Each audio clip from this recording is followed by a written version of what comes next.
Okay, we're going to go ahead and get started. Welcome to the February Respiratory Department meeting.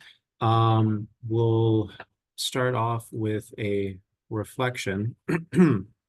Former President Theodore Roosevelt, nobody cares how much you know until they know how much you care.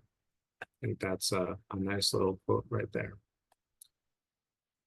We have a bit of a jam-packed agenda. I will do my best to get through it as quickly as possible. As I mentioned previously, Dale is going to be joining us. He should be with us here shortly. Just a really top-down view of things that are happening at the market, at the division, and at the corporation level, things that will either directly or indirectly impact all of us. So he'll be joining us soon to go over that.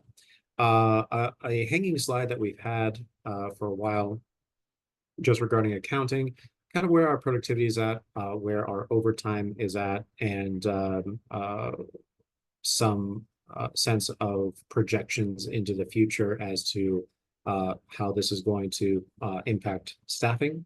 We'll go over some infection prevention, RT equipment, some proposed changes that are happening here shortly, and some changes that will be happening by the end of the year. Just rehashing some expectations for team and time cards. They're also briefly delving into education and competencies. There has been a bit of a change as it pertains to our hospital skills fair. This is different than it was last year. Instead of having one day where we go over hospital skills, we will have 2 days that are required for each staff member to go through. So more on that as we get to that slide. And I don't think we have anybody from the Unit-Based Practice Council on currently to speak to the projects that they're working on, but I had been in contact with both Danielle and Carrie. I can speak to what they have most recently updated me on. We can go from there. Yeah, on my phone right until about 1. Oh, okay. Yeah. Perfect. Excellent. Who's on the phone? It's me and Danielle, Stephanie and Danielle. Ah, fantastic. Okay. All right. Thank you, Stephanie. Employee satisfaction, we'll go over that. Scanning scores, again, just a brief checkpoint as to where we are for our scanning. Some positions that are posted, some positions that will be posted in the future. And then the kudo board, holy moly. This is the most amount of kudos ever. Admittedly, we did not have a department meeting in January. So this encompasses both January kudos and February kudos. So because of that, I will be selecting 2 people for a prize. And we'll go over that when we get to the end of the meeting. And then open forum questions. So Dale is not quite with us yet, but when he hops on, I will defer to him and we'll get some updates. But for now, we'll just go right into accounting. So as you guys probably felt over the last maybe 4 to 6 weeks, we've had some days and nights that have been extremely busy. We've been getting a lot of events. We've had trigs, we've had procedures. We've had people go out on leaves. We had people calling sick. All of that boils down into a very high productivity, 113.6. 113.6 productivity is great, but it's really too high. What it tells me, and of course, the overtime is continually on the rise at 5.94%. Just for some context, the expectation for me is to make sure that our overtime is at 2% or less, just from a management standpoint. Obviously, I am going to continue to staff the department safely. So I will always have overtime available as it's needed in order to accomplish that task. But the thing that's concerning to me is the fact that we're at 113.6%. I don't want the crew to get burnt out, I guess is where I'm coming from. We do have a handful of staff members that are very interested in doing overtime, but that likely won't last forever. I did have a meeting with my boss, Dale, and we discussed the overtime issue, we discussed the productivity issue. He has told me he's totally on board with travelers, potentially contracted travelers, and also allowing us to post 2 additional full-time temp positions. So I'm immediately going to ask that the temp positions get posted. I'm a little leery, to be honest, about moving forward with travelers. I think that the benefit of having them is that they're contracted for 13 weeks. And during that time, we are assured that we'll have coverage in the hospital. For those of you that were participating in our latest PFT meeting, one of the major concerns is that our PFT lab has been not functioning at full capacity because we have been deferring our staff members to the hospital for that coverage. So I guess just so that you're all aware that that's the conversations that are going on in the background to get more staff on a temporary / travel basis to cover the hospital, to ensure that we are, doing as much as we can to have trained folks work over in PFTs to make sure that that wait list or that wait time goes down. So there's a lot in this accounting slide. I'm actually going to stop for anybody that has any questions or comments regarding what I just said.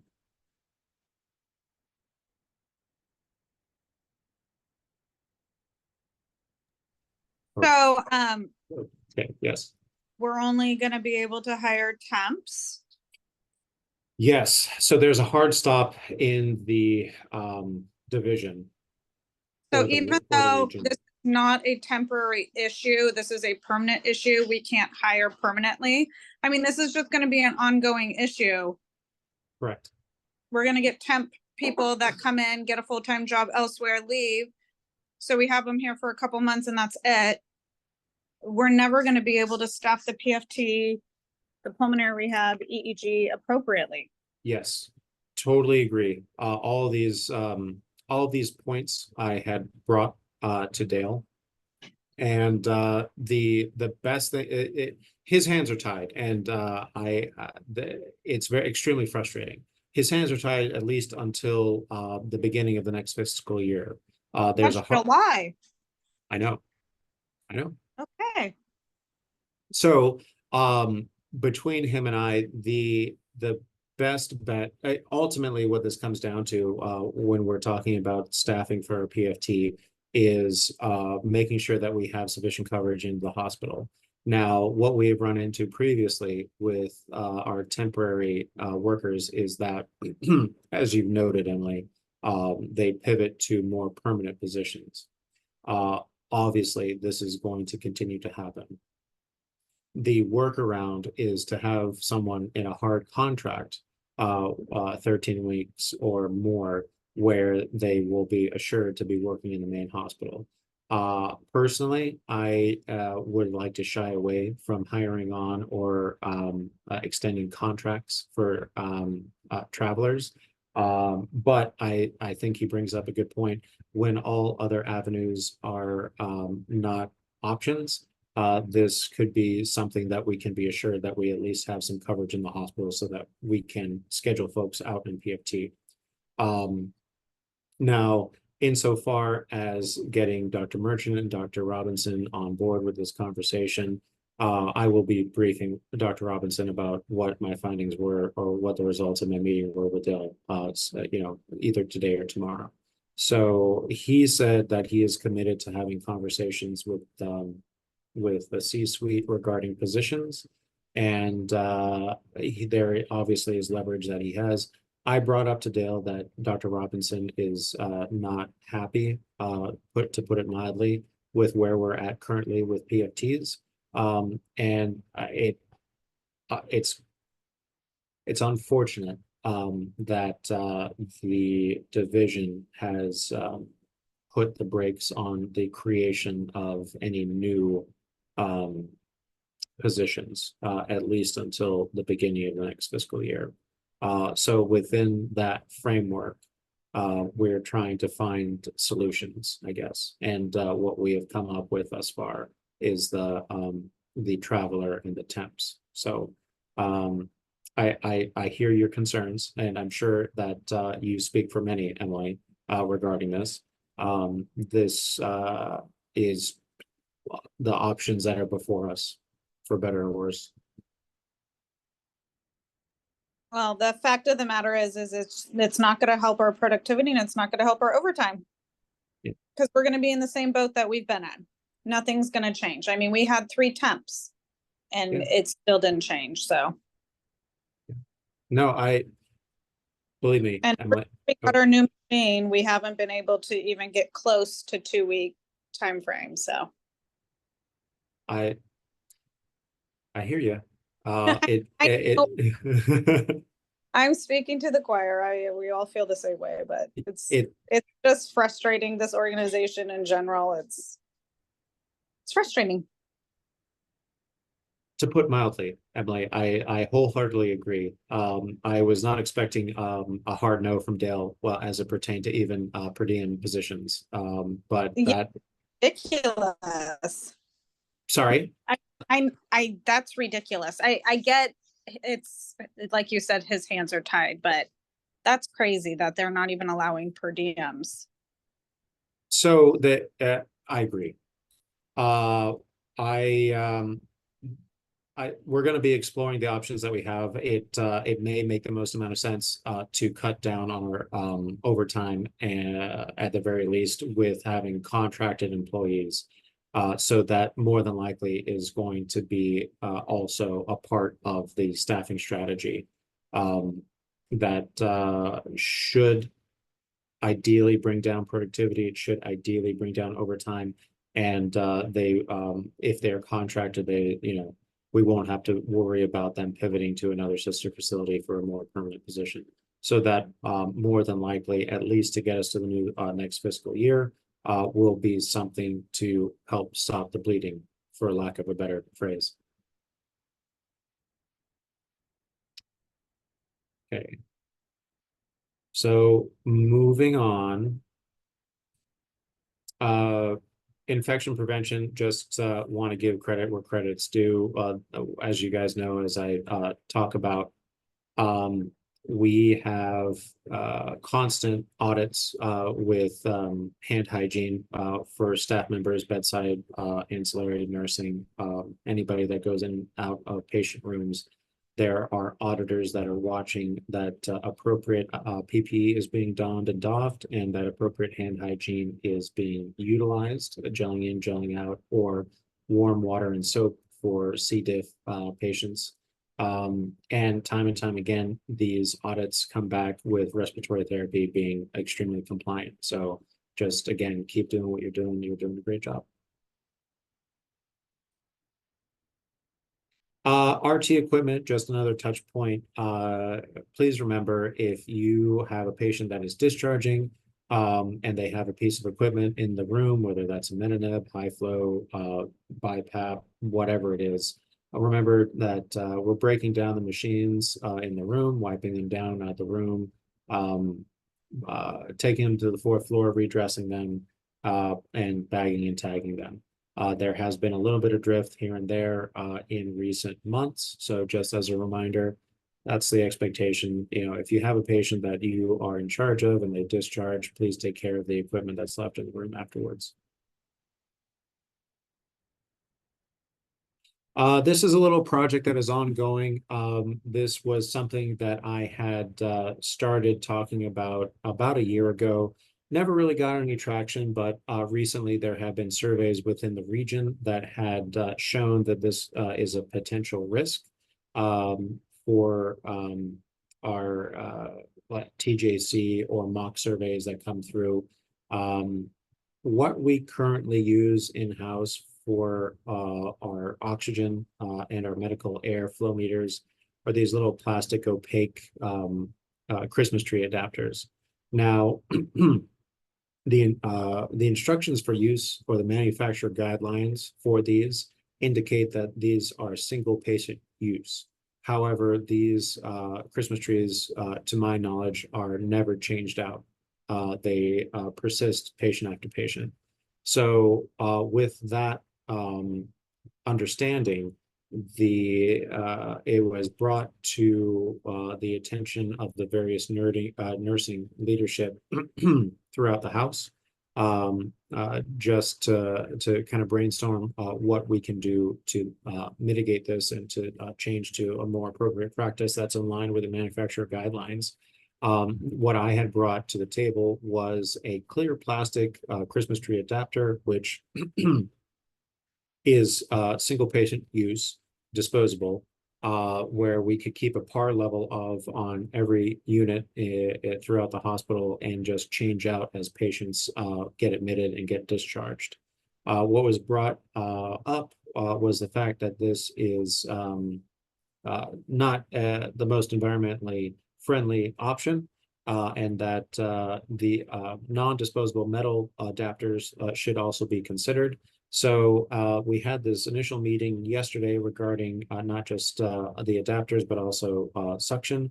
So next meeting happening next week, the various price points for the consumable product, the disposable adapters versus the non-disposable adapters will be brought to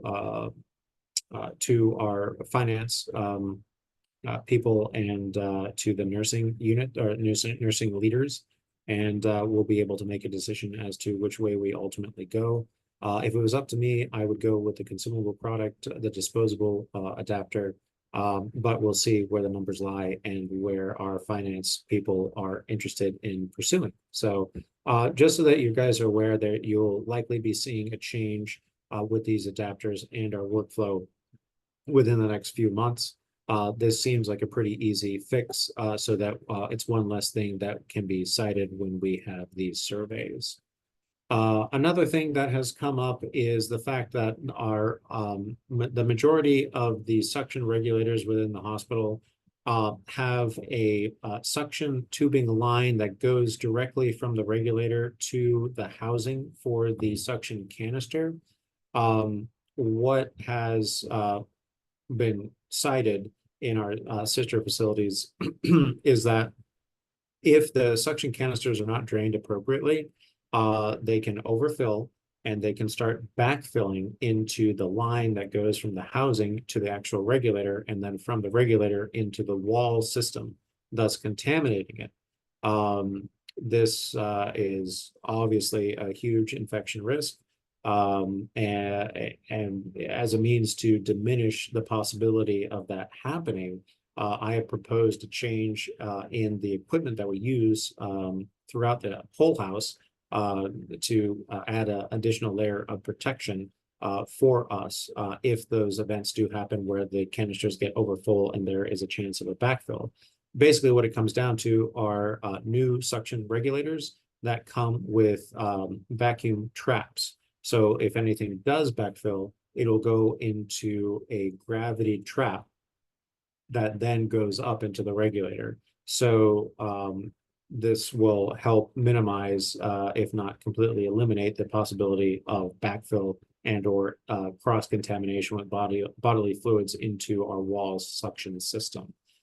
This is something that has largely been adopted and taken up by nursing leadership. They're very interested in pursuing this. I'm currently working with Clyde and Emily to get purchase orders for the equipment to deploy in the ICU and then in a stepwise fashion into the other nursing units. So again, just so that you guys are aware, there will be a little bit of a change in the equipment that you see in your patients' rooms coming up in the next couple of months.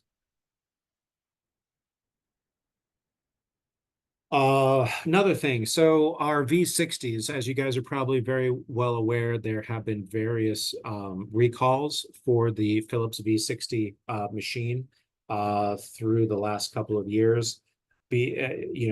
Potentially because of this, Philips is pivoting away from supporting these products and will actually be sunsetting the V60 platform.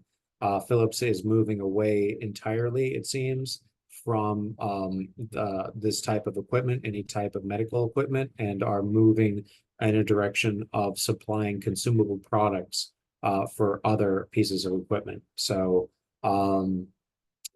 this directly impacts us because of the fleet of V60s that we here have at Woodland Memorial are at end of life insofar as they're no longer covered by any sort of warranty. Philips is no longer taking them back to fix if there's any issues, nor are they providing parts. So this is something that has been in national discussions throughout Common Spirit in various respiratory departments with all respiratory leadership. What we are looking to do is, as an organization, standardize to the next type of device that can render non-invasive ventilation. And just so that you guys are aware, the discussions are leaning heavily towards replacing our V60 units with C1 Hamilton ventilators. We currently have 3 C1 vents here at Woodland Memorial Hospital that we use for transport. We also use for non-invasive ventilation, as well as invasive ventilation. We're having another meeting to get a more formalized vote, but with respiratory leadership throughout the nation at the end of this month. And again, all signs are looking to pivot away from the V60 to the C1. Personally, I think this is a great machine. The amount of versatility that we have with it is kind of undeniable. I've heard a lot of good feedback from all you guys as to its functionality as a transport vent.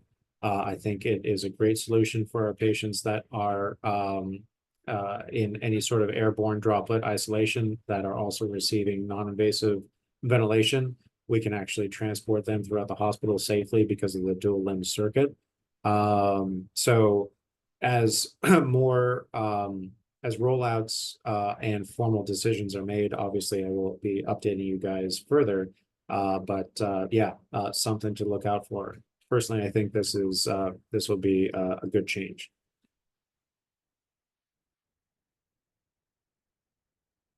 All right, team. So just again, another touch point. There's a much higher emphasis on signing off on time cards. I know that there is a bit of a glitch between folks that sign off on their time cards and still have pending requests on their team.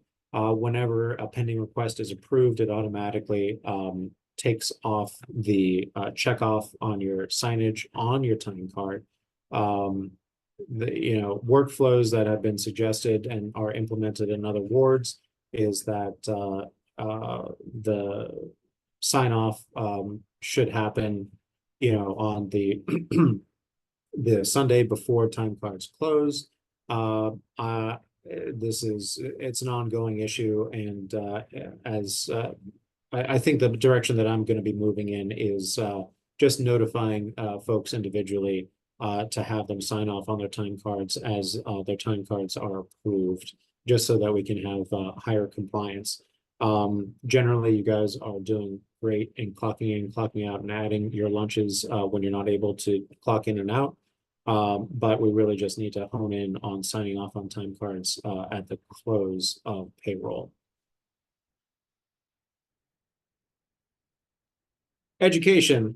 This is not a fun slide. I apologize. There's a lot of words on there. But basically what this boils down to is how we're operating hospital skills day and clinical skills this year. Last year and previously, we've been able to do all regulatory updates and competencies, compliances in one day. We have added substantially to that list, so much so that it had to be broken up into 2 days. So each day is about a 4-hour session. Respiratory therapy is included, obviously, and we have to attend both days. Currently, we have started to schedule out folks for these skills days, and both hospital and clinical. And so be sure to check on the schedule coming up that you've already been assigned to go and attend a hospital skills day. I'll also be making text messages, Tiger Connects, probably a week prior, just as a reminder to you guys that you have this upcoming. So this is a little bit of a change, and you should be seeing this coming up starting in April.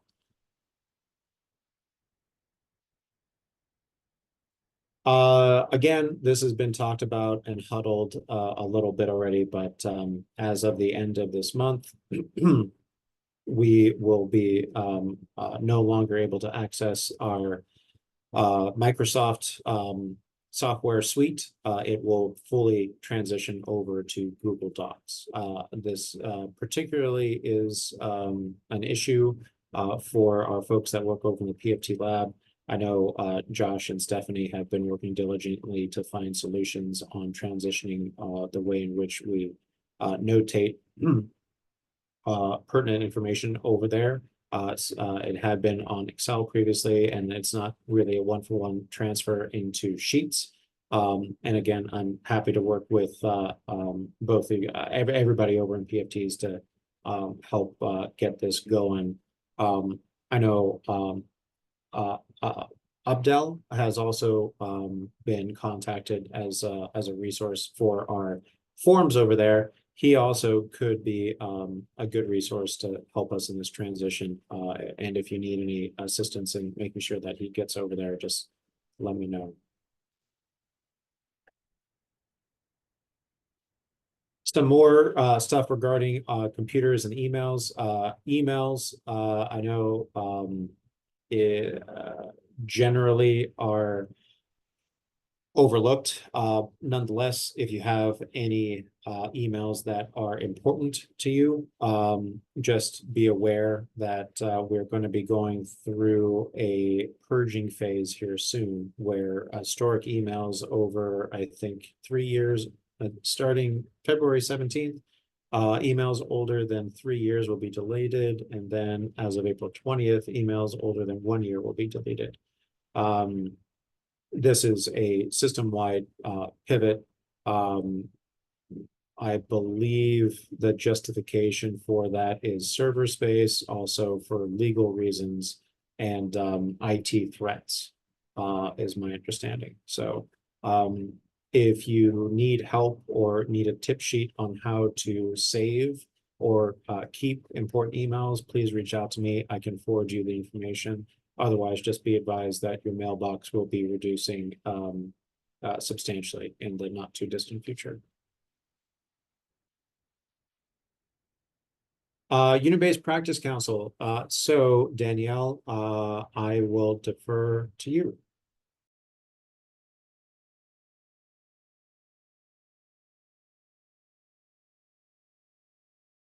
You know, I think Stephanie said that they were free until 1, and it's just 1 on the dot, so I think I missed that opportunity. That is okay. From what I understand, they are they're still working on some department socials, some outings. Haven't formalized really anything yet, but have been looking at mini golf and axe throwing. Those are the biggest ticket items, I believe, that I have been made aware of recently. Hopefully either Danielle or Carrie will be on tonight to expand further on what they've been working on. Scanning scores. Again, this is something that I audit daily and month after month. again, you guys are doing fine. This is obviously a patient safety issue. You want to make sure that you're giving the right med to the right patient at the right time. Our compliance is very high. We do have monthly meetings from pharmacy that give us all leaders an idea of what is the most missed scan meds. And albuterol is not in the top 10, top 20. It comes in about at the 50 or 60th position. So that is incredibly good. Again, just keep up with the best practices. Positions. So as of late, we talked about this earlier. We have had a tremendous amount of turnover, which means that we have a lot of openings in the schedule, and we have some downtime where we're onboarding new staff members. That being the case, we do have some open positions. So if you have anybody in mind that you know would be interested in working with us here at Witham Memorial Hospital, we have 2 full-time temp positions that are open, one of which we are interviewing later today. And then 1 tier 1 full-time position is also open that just posted beginning of this week. So we're doing our best to backfill the positions that we have open, and we'll be creating some additional temp positions to be posted, and then ultimately getting some travelers to come in for contract as well.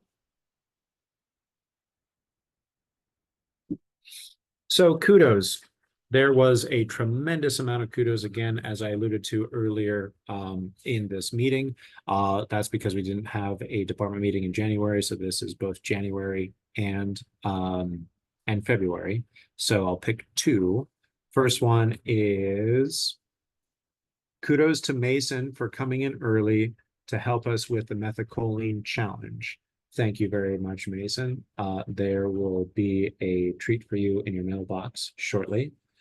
And then number 2 is kudos to Fabian for helping. Ooh, it's erased, but I believe kudos to Fabian, something to do with an intubation. So thank you, Fabian. And just as we move into the open forum and questions, thank you very much, Emily, for bringing this to the RT forum on Tiger. She had mentioned that there is a change with our gift certificates for the food court. The ones that have been passed out already will be accepted, I believe, if I remember right, Emily, till the end of this month, and then no more. Is that right? Apparently till the Saturday is what I was told, but then I also was told earlier this week that they weren't accepting them, so I think they're a little confused down there, so. But yeah, I was told Saturday this was the last week. Okay. I will confirm with our folks down in the cafeteria. I have yet to be made aware of as to what the alternative is for that. But just so that you guys know, if you have any of those vouchers still hanging around, please use them sooner rather than later so that you get the value out of them. And outside of that, I will open the forum to you guys. Questions, comments? Couple questions. Yeah. Okay. I have one of those cafeteria things from 2 years ago. Will they take that one too? 2022. It does. Is it the one that is orange? It's like the long one that you put in there. Send me if it's let's see if I can find a picture. If it has the QR code on it and it has a value of $8.50, I think those ones will work, but the ones that are worth $5 won't work. 2 years too late. Sorry. It's okay. And then about the time cards. Yes. So it's really hard to keep track. Like, it's hard to keep track of the days I have to go to work, right? It's hard to keep track today's who knows what day. So it's really hard to know when we're supposed to sign and when we're not. Like, I don't know about everybody else, but for me, I forget. Absolutely. I totally get it. It's when I was working bedside, I had the same issue as well. So I understand. I'm trying to really brainstorm really, Marissa, ways in which that, well, we can get some better compliance. Probably the best way to do it would be just doing it via a app. There is an app that's available for folks' phones where you can access Team just on the fly. And as I'm going through payroll, I could simply just reach out to individuals like I do now for missing clock-ins and just say, hey, can you go in and just sign off on your time card the day of? Honestly, I think that might be the best way to do it. But I'm trying to brainstorm some ways that are not so impactful and kind of alleviate some of that try memorization of when things are due. Yeah. Okay. Thanks. And yeah, Dale has just joined us, so I am going to go back to his slide so he can update us from a corporate level. Hello. Hey, Dale, thank you for Hi. joining. So sorry, I got pulled into like 3 different meetings. Every time I attempted to dial in, someone was like, "Can you chat?" So anyways, not a whole lot to update the group on, but I did just want to kind of let everybody know a couple of updates. As far as patient experience goes, we are at the 63rd percentile for the inpatient. So we are almost 20% above goal. So we are doing very, very well. We want to continue to, provide good patient experience, but we're doing very well on the inpatient side. ED, we're at the 46th percentile. So we are 11% above max goal. So we are doing very well. Remember, this is a benchmarking year for the emergency department. We want to make sure that we get a really good capture and do a lot of work this performance capture year. That way we have a realistic goal as we go into the next fiscal year, which it's already February. So the next fiscal year is right around the corner in July. As far as expenses go, so Woodland, we continue to do very well here at Woodland, as far as managing our expenses and managing our revenues. We've got a lot of people working to do that and making sure that we're coding correctly, making sure that we're capturing charges. As far as Common Spirit, though, on a whole, we are still behind EBITDA. So there is a lot of work being done to make sure that we end the fiscal year at least, at least hitting EBITDA. So there's a lot of work going on there. Some other things that I wanted to bring up is just the interpreter and language services. So we did have an ADA audit that was done at the end of last year. And one of the things, there were several things that actually came out of that. But one of the things that I really wanted to just emphasize with you all, because you guys you guys are frontline patient care, is that when we are taking care of patients, if they do not speak English, we really, really, really need to be using Seracom interpreter services. And we really need to be making sure that we're documenting that in the EMR. One of the big gaps for us, and it wasn't just here at Woodland, because this audit was done everywhere, but there was a consistent theme of lack of use of interpreter services, and part of that was just because it wasn't even documented anywhere.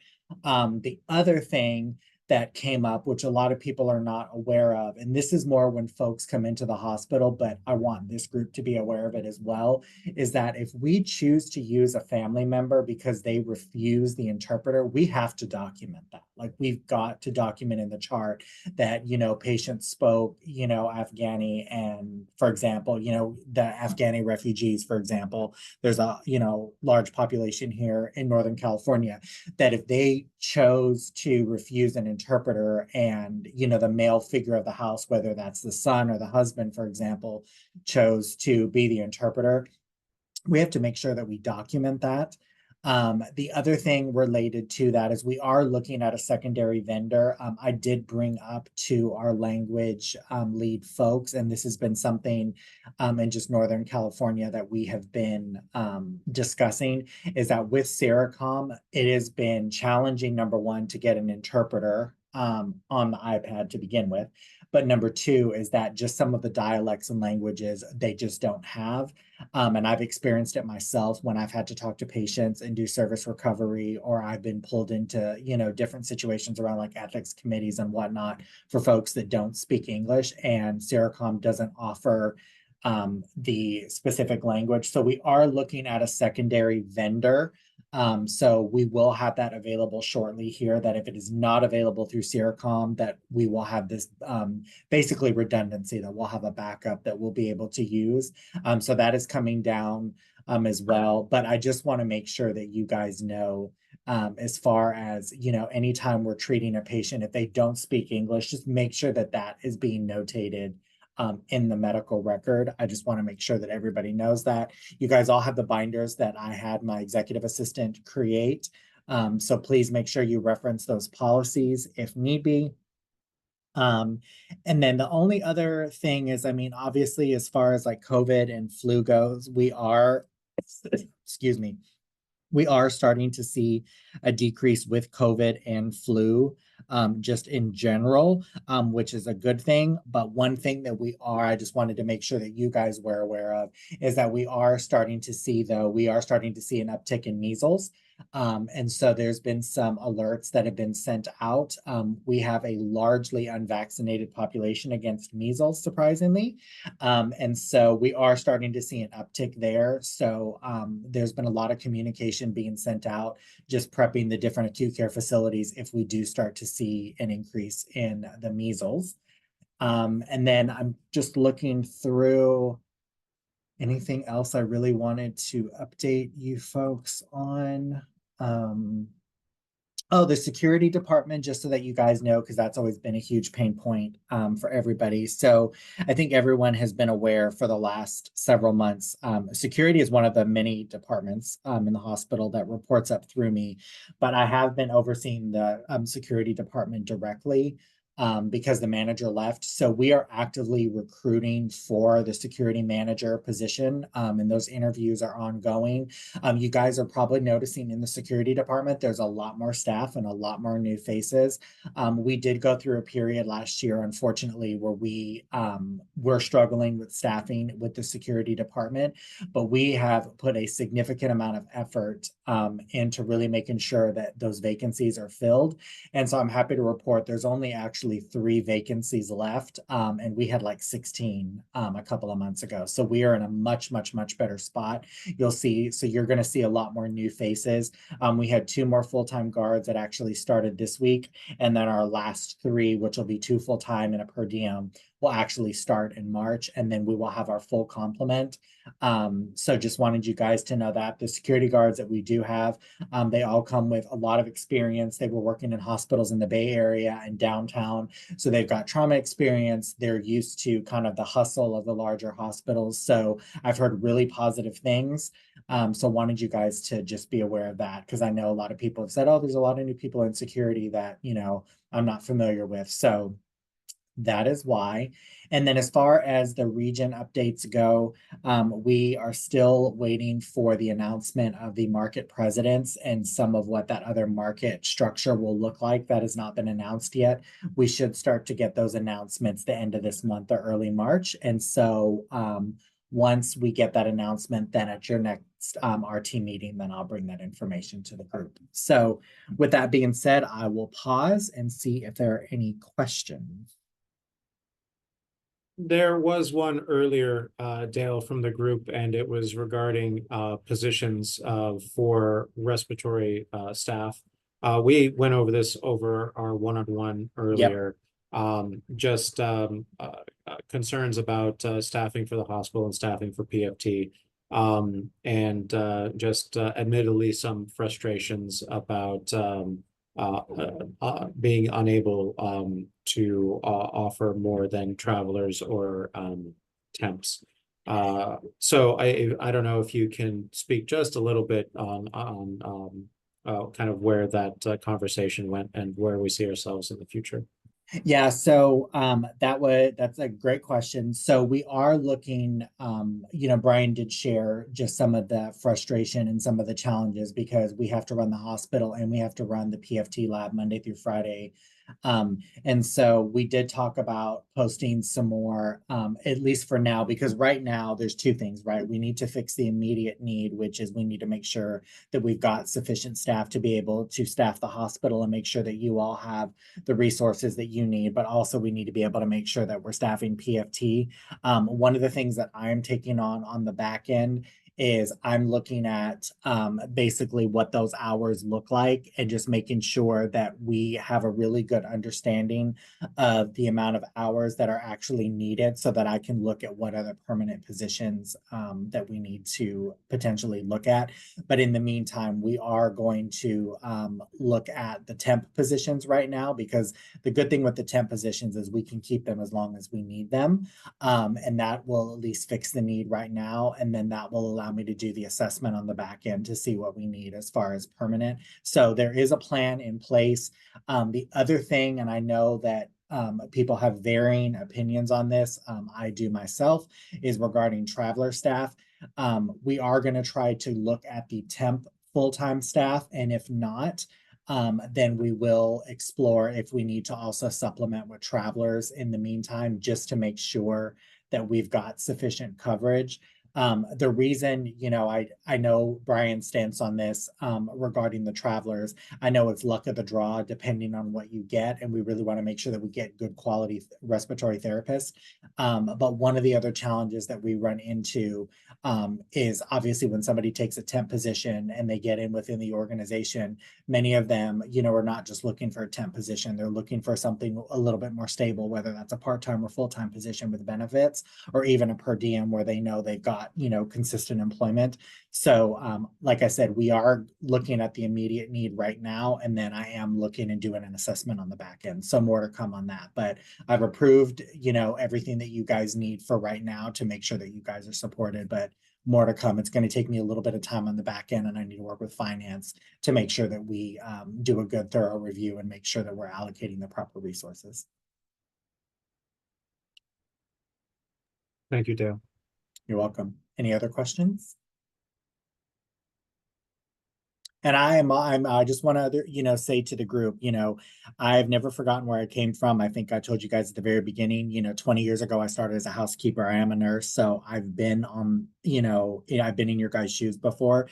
So I'm a huge advocate for making sure that you guys have the resources. Right now, we're just being a little creative with making sure that you guys have that. But I am 100% committed to making sure that you guys have what you need. We're just going to have to be a little bit creative with it, for right now. Thank you. Yeah. Anything else? Oh, it's Joanna. I was just gonna say, I think we missed a big kudos on our board for Gary picking up like so many shifts. Otherwise, our department would have been really crippled the last couple months. So I think he's picked up almost every shift that we had available out of the goodness of his heart. So I just wanted to give him a big kudos. Absolutely. That is wonderful. Big kudos. Yes. Gary Verk, he does have a very big heart. Yes, agreed. Very good. All right. Anything else? Any other questions? Any other burning topics? No? Alrighty, well, thank you all for everything that you do. I do appreciate you. Like I said, I talked to Brian today, so we're going to get those 10 positions posted to make sure that you guys have that. Just give me a little bit of time on the back end, to kind of figure out what the permanent resources would look like. But you guys know how to reach me, email, phone. If you guys don't have it, Brian has it. I mean, you guys can always reach out to me if you guys need something. Thank you. All right. Thank you. You have your meeting. You're the ones at 8 tonight, right? Yes. Okay, I will be on there. All right. All right, I'll Perfect. see you guys later. Thanks, Bye. Dale. Bye. Okay. So, yes, very good. Joanna, thank you for bringing that up. Definitely Gary has done a tremendous service. Without him, yes, you're absolutely correct. We would have been hurting even more than we are already. So very good shout out.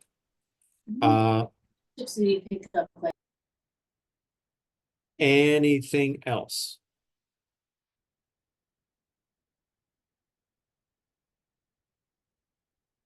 All right. Well, again, thank you for all your questions, comments, and concerns.